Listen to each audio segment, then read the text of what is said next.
할렐루야, 좋은 아침입니다. 오늘은 3월 4일 금요일입니다.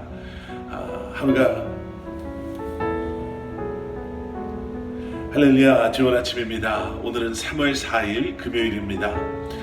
시간이 정말 빨리 지나간다 라고 느낄 정도로 또 벌써 한 주가 이렇게 지나가고 있습니다. 여러분, 우리가 붙잡아야 할 것들 붙잡으시고 바라봐야 할 우리 주님 바라보시며 우리가 가야 할 그 길을 믿음 안에서 흔들리지 아니하시고 오늘도 말씀과 함께 나아가시는 여러분들 되시기를 기도하겠습니다. 오늘 우리에게 주시는 하나님의 말씀은 누가복음 18장 31절부터 43절까지의 말씀입니다. 누가복음 18장 31절부터 43절까지 말씀, 우리 먼저 함께 말씀 보시고 또 말씀 나누도록 하겠습니다. 예수께서 12제자를 데리시고 이르시되, 보라, 우리가 예루살렘으로 올라가노니 선지자들을 통하여 기록된 모든 것이 인자에게 응하리라.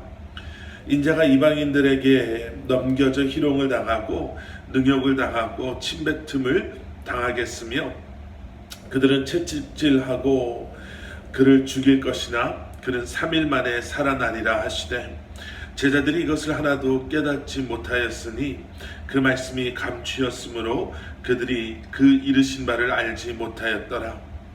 여리고에 가까이 가셨을 때에 한 맹인이 길가에 앉아 구걸하다가 무리가 지나감을 듣고 이 무슨 일이냐고 물은데, 그들이 나사렛 예수께서 지나가신다 하니 맹인이 외쳐 이르되, 다윗의 자손 예수여, 나를 불쌍히 여기소서 하거늘. 앞서가는 자들이 그를 꾸짖어 잠잠하라 하되 그가 더욱 크게 소리질러 다윗의 자손이여, 나를 불쌍히 여기소서 하는지라. 예수께서 머물러 서서 명하여 데려오라 하셨더니 그가 가까이 오매 물어 이르시되, 내게 무엇을 하여 주기를 원하느냐? 이르되, 주여, 보기를 원하나이다. 예수께서 그에게 이르시되, 보라, 내 믿음이 너를 구원하였느니라 하시매 곧 보게 되어 하나님께 영광을 돌리며 예수를 따르니 백성이 다 이를 보고 하나님을 찬양하니라. 아멘. 아멘. 예수님께서 12제자를 데리고 계속해서 예루살렘을 향해 나아가고 계십니다. 그리고 오늘 본문 말씀은 예수님의 이러한 예루살렘을 향해 나아가심은 이미 말씀을 통해 예언되어진 그 예언의 말씀을 이루시기 위한 것이다 라고 우리에게 말씀하고 계시지요. 예수님께서는 말씀하십니다. 우리가 예루살렘으로 올라가노니 선지자들을 통하여 기록된 모든 것이 인자에게 응하리라. 인자가 이방인들에게 넘겨져 희롱을 당하고 능욕을 당하고 침뱉음을 당하겠으며 그들은 채찍질하고 그를 죽일 것이나 그는 3일 만에 살아나리라 하시되. 여러분, 예수님께서 예루살렘을 향해 가시는 것, 그리고 예루살렘에서 예수님께서 경험하게 되실 핍박과 조롱과 또 고통당하심, 그리고 결국에는 죽으시고 부활하심은 우리에게 두 가지의 중요한 메시지를 보여주고 계십니다. 첫 번째는 무엇이냐면, 하나님의 계획하신 그 구원의 계획이 예수 그리스도를 통해 지금 완성되어져 가고 있다라는 것이지요. 여러분, 비록 우리 눈에 어떻게 보일런지는 모르겠지만 우리가 경험하고 있는 모든 것, 또 세상 주변에서 일어나고 있는 이 모든 것들이 하나님의 계획하심 가운데, 허락하심 가운데, 하나님의 뜻 가운데 일어나고 있고, 또 이러한 일들을 통해서 하나님께서는 하나님의 계획하신 일들을 완성하고 계심을 우리는 기억해야 할 것입니다. 그래서 여러분, 우리는 어떠한 환경 속에서도 그 환경 때문에 두려워하지도 흔들리지도 아니할 수 있고, 다시 한번 이 모든 것을 통치하시고 다스리시는, 그리고 이 모든 것이 하나님의 계획하심 가운데 한치의 오차도 없이 이루어져 가고 있음을 기억함으로 오늘도 우리는 담대한 믿음으로 이 한날을 살아갈 수 있는 줄 믿습니다. 또 한 가지 우리가 기억해야 되는 메시지는 이것이지요.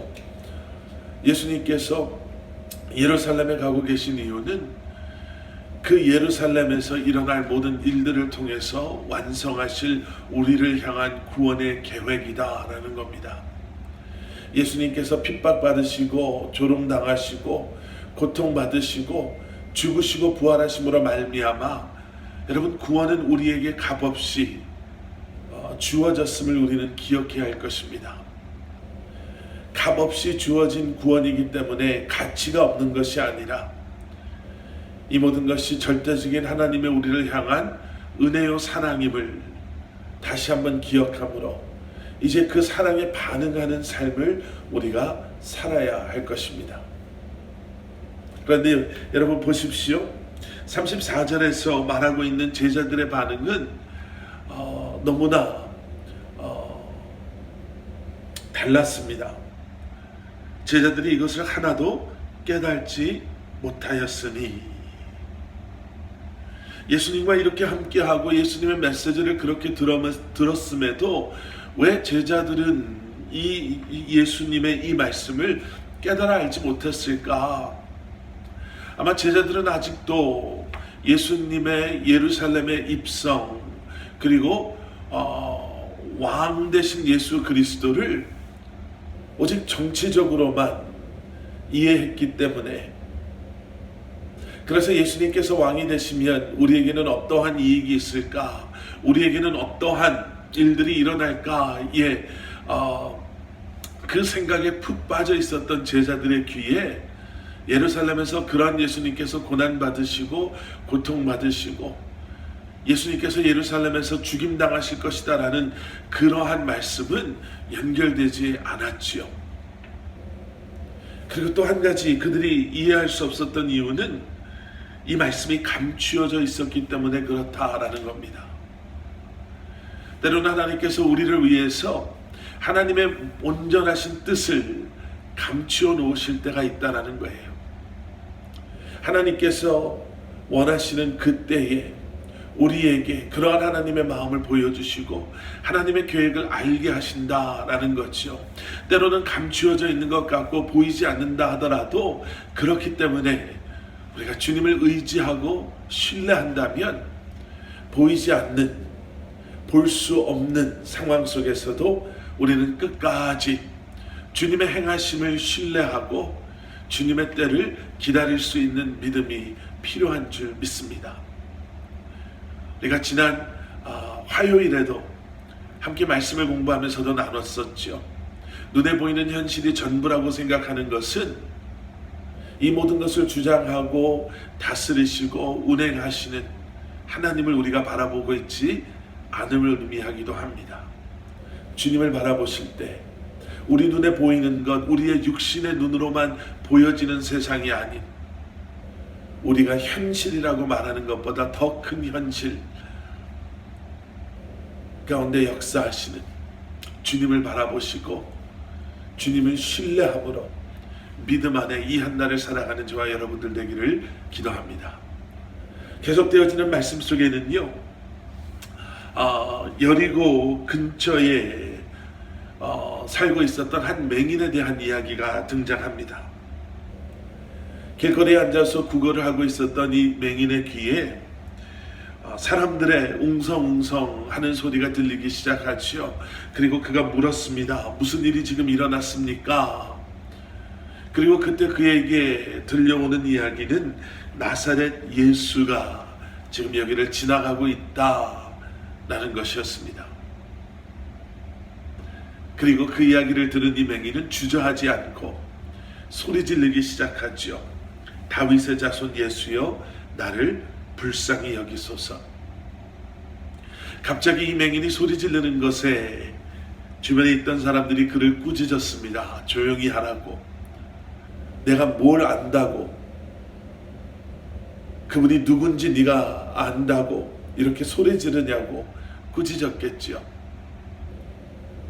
그런데 이 맹인은 그러한 사람들의 꾸짖음에 멈추지 않습니다. 오히려 더 큰 소리를 질러 다윗의 자손이여, 나를 불쌍히 여기소서 하고 예수님을 불렀습니다. 이 사람에게는 어떻게 이러한 용기가 있었을까? 아니요, 그저 용기가 아니라 어떻게 이런 믿음이 있었을까? 나사렛 예수가 지나간다 라는 그 말 한마디에 이 맹인의 반응은 다윗의 자손 예수여 나를 불쌍히 여겨주시옵소서 였습니다. 그가 예수님을 세상 사람들처럼 나사렛 예수로 부르지 아니하고 다윗의 자손 예수로 불렀다라는 것은 얼마나 놀라운 것인지 모릅니다. 세상 사람들은 그래 나사렛에서 지금 여기를 지나가고 있는 예수로 그들은 바라봤지만 비록 그의 육신의 눈으로는 아무것도 볼 수 없었지만 그의 눈에는 그저 나사렛 사람 예수가 지나가는 것이 아니라 하나님께서 약속하신 다윗의 자손 그 메시아 된 예수, 나의 지금 이러한 모든 형편에서 나를 건져주시고 구원해 주실 수 있는 유일하신 분, 하나님의 아들, 약속하신 메시아가 지금 자기의 삶 가운데 지나가고 계심을 그는 알았고 그는 그를 향해 부르짖기 시작했던 거죠. 그리고 예수님께서 이 맹인을 부르십니다. 그리고 예수님께서 물어보시지요. 내가 내게 무엇을 하여 주기를 원하느냐? 그리고 주저하지 아니하고 그는 예수님께 대답합니다. 주여 보기를 원하나이다. 다른 것 구하지 않았습니다. 주님, 내가 매일매일 이렇게 나와서 구걸하는 것 자존심 상하고 너무 힘듭니다. 내가 죽을 때까지 평생 먹고 살 수 있는 것, 좀 그런 것 좀 내게 좀 주고 가시면 어떻겠습니까? 현실적인 대답이 아니었습니다. 그는 믿음의 대답을 하지요. 내가 앞을 못 보는 것, 내 육신의 한계를 주님께서는 치유해 주실 수 있습니다. 왜냐, 주님은 하나님의 아들, 다윗의 자손, 약속하신 메시아 예수 그리스도이시기 때문에 그렇습니다 라고 고백합니다. 예수님께서 그런 그의 믿음의 고백을 칭찬해 주시죠. 그리고 그의 눈만 띄어진 것이 아니라 그에게 구원이 임하는 역사가 일어납니다. 구원을 얻고 눈을 뜨게 된 그 사람의 반응을 보면 우리는 이 사람이 믿음의 사람이었음을 알게 되죠. 하나님께 영광을 돌리며 예수를 따르는 그러한 삶을 살게 됩니다. 여러분, 오늘 본문 말씀에는요, 앞을 보지 못하는 맹인이 등장하고 제자들과 더불어 그 주변에 앞을 너무나도 잘 볼 수 있었던 수많은 사람들이 등장합니다. 그들의 육신의 눈은 모든 것을 볼 수 있었지만 그들은 예수 그리스도가 왜 이 땅에 오셨는지, 예수님이 누구신지 볼 수 없었습니다. 하지만 이 맹인은 그의 육신의 눈으로는 아무것도 볼 수 없었지만 그의 믿음의 눈으로 예수 그리스도가 누구이신지를 볼 수 있었고, 주님의 이름을 부름으로 그 믿음으로 눈을 뜨고 구원을 얻고 예수 그리스도를 따르는 삶을 살게 된 것.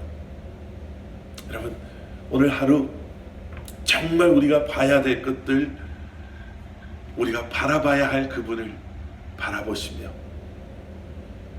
주님을 다시 한번 신뢰하시며 이 한날을 주님께 모든 것을 맡기고 주님과 동행하며 주님을 따르는 삶을 살아가시는 저와 여러분들 되기를 주님의 이름으로 간절히 축원합니다. 우리 함께 기도하시겠습니다. 사랑의 아버지 하나님, 보게 하여 주시고 듣게 하여 주시고 깨달아 알게 하시어서 내게 무엇을 하여 주기를 원하느냐 라고 주님 말씀하실 때 믿음으로 아버지 하나님 주님 앞에 간구하며 기도하며 우리의 삶을 내려놓으며 주님 앞에 온전히 드려진 삶을 살아갈 수 있는 저희들 되게 하여 주시옵소서. 감사드리오며 이 모든 말씀 예수 그리스도 이름 받들어 간절히 기도드렸사옵나이다. 아멘.